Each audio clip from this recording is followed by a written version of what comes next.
Office Wife.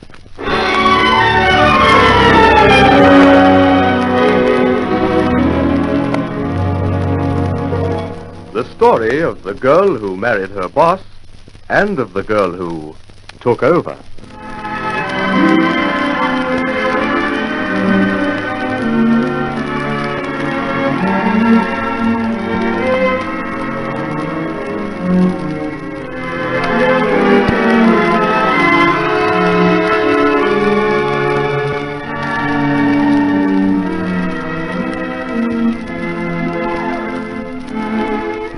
Jeff Pilgrim is here to commence another chapter of Office Wife.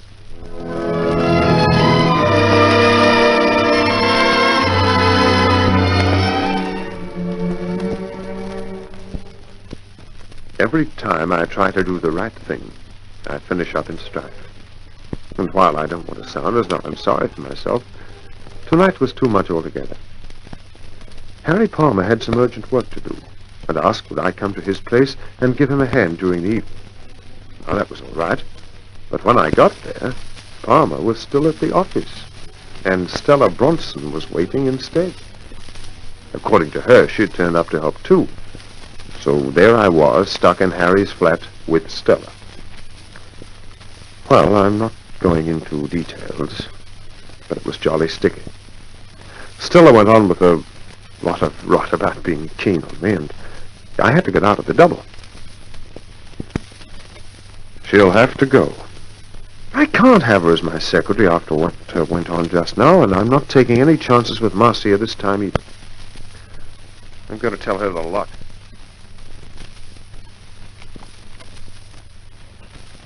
That you, Jeff? Uh-huh. John O'Malley.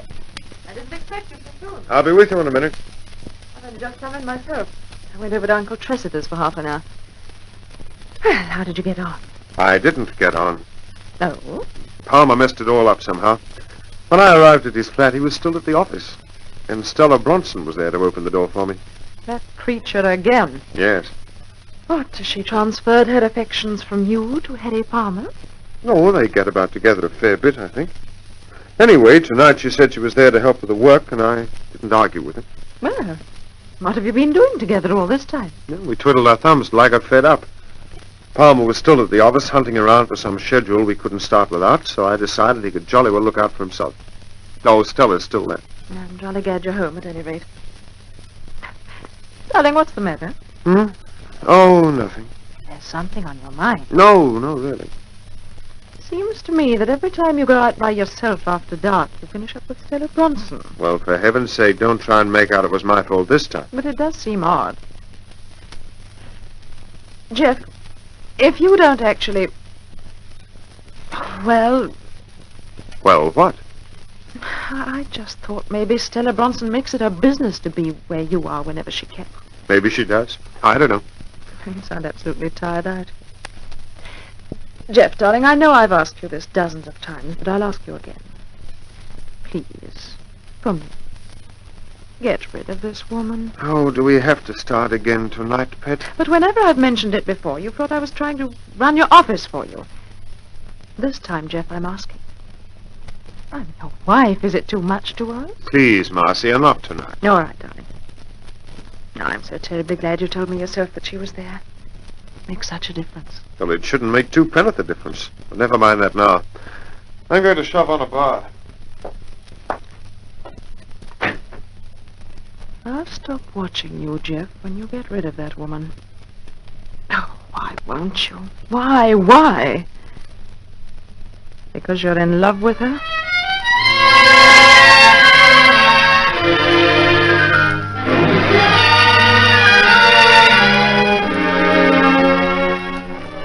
Well, my Miss Lucrezia Borgia, did I give you enough time?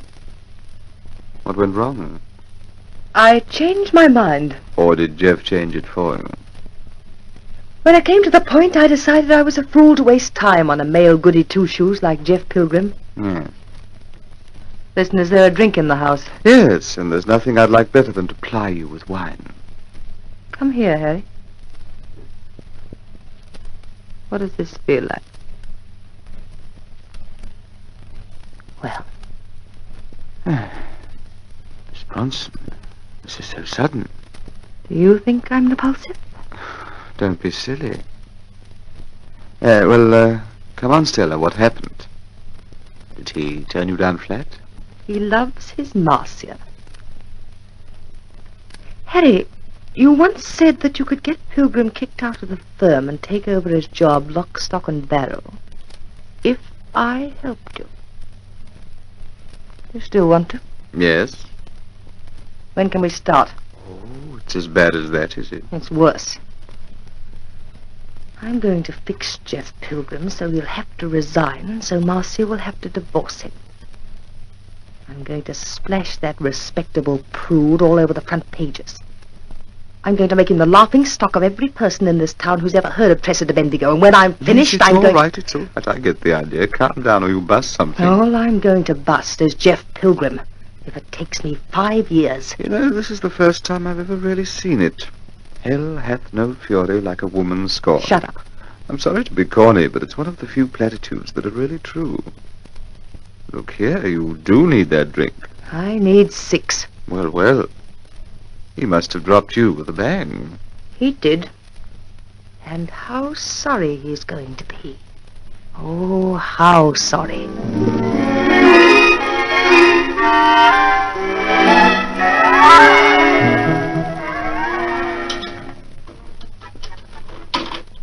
Good morning, Miss Bronson. Good morning. Would you mind leaving that typewriter for a minute? Come and sit down. You want to talk about last night, I suppose? We have to. Stella, don't you think you should start looking for another job? I don't have to look. Benny Puller will take me in 5 minutes. What about it, then? If you can put up with my staying here, so can I. Yes, but what's the sense? Why do you want to stay? Just so that we'll have a repetition of last night? There will never be any repetition of last night. How do you know that next time it won't be my fault? Forgive me if I answer you with a pitying smile. Oh, I see. I'm a creature with no blood in my veins, eh? You said it. But you could scarcely expect me to double-cross my wife just to prove I'm in full possession of my faculties and sound in mind and limb. I know, Jeff. I lost my head last night, and I had grown too fond of you. Well, who wouldn't? You're a terribly attractive person. At the moment, I'd rather be the hunchback of Notre Dame. Well, please, let's both forget that I ever made a fool of myself. I'm so sorry, Jeff. Nothing like it will ever happen again, I promise you. Honest? It's out of my system. Never again, Jeff. Let's shake on it. Lord knows, Stella, I'd hate to lose you. Isn't this being a little one-sided? I must never say anything nice to you, but you can make all the fetching remarks you please.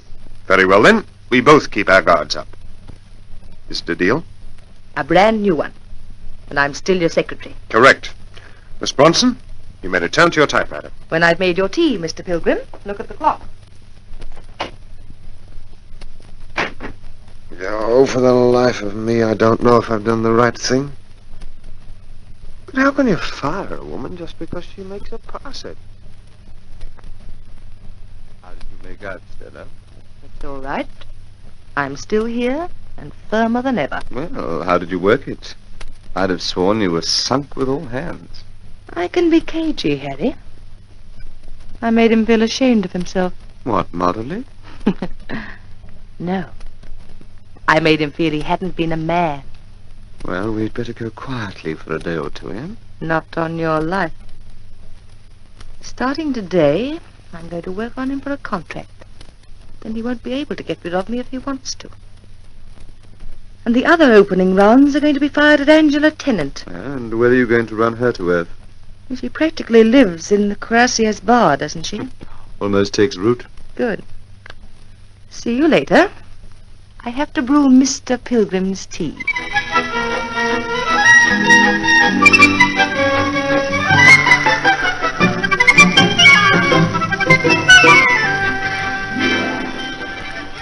Hello, Mrs. Tennant. Can I squeeze in here? Hello. You're Jeff Pilgrim's wage slave and second string or something, aren't you? Which grapevine's that story on? All of them. You must get around. I do, ducks. Want a drink? Martini, thanks. No olive. Martini for the lady, Charlie. And you can eat the olive yourself. Martini coming up, Mrs. Tennant. No, seriously, Mrs. Tennant. If you've anything really hot from the waffle iron to impart, you may call me Angela.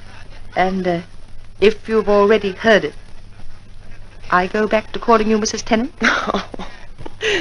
Just sit here and give. Are you really hot for Jeff Pilgrim? Of course not. I feel frightfully sorry for him, but what can one do? Why should you feel sorry for him? Marcia's a jolly nice lass, and as soon as she buries old Tressa to Bendigo, she'll be positively putrid with money. Jeff knew what he was doing there, all right. Oh, I don't mean that. But it can get horribly awkward when men go about with that ruminant gaze all the time. Really, I get thoroughly embarrassed, don't you? Oh, the only ones who gaze soulfully at me, darling, are bill collectors. But I presume you mean Jeff. Here's your drink. Oh, thanks. What's in it, French or Italian? French, madam. Oh, good. Yes, of course I mean Jeff. There was that idiotic business of the ermine coat, for instance. He actually wanted me to take it. No. But yes. I laughed at him, of course, so all he could do was pass it on to his wife. Amusing? Oh, frightfully. I'm seriously considering going somewhere else to work. I think I would if it weren't for Harry Palmer. Ah, yes, bright young man. But there, of course, you have to take your place in the queue. Hello? You off? If you'll excuse me, I'll return your drink another time. Oh, that's all right. But before you go, let me ask you something, will you? Of course. What? Who do you think you're fooling? I'm supposed to pass all this guff along to someone, aren't I? Well, who? Marcia Pilgrim? Oh, cheerio.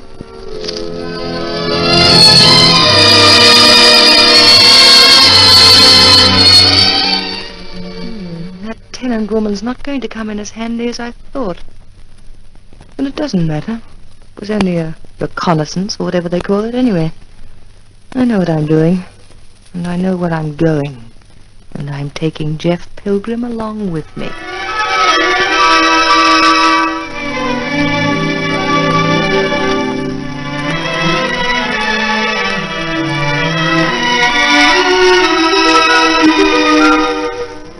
We invite you to listen again to further episodes of Office Wife, written by L.J. Hardy, a Donovan Joyce production.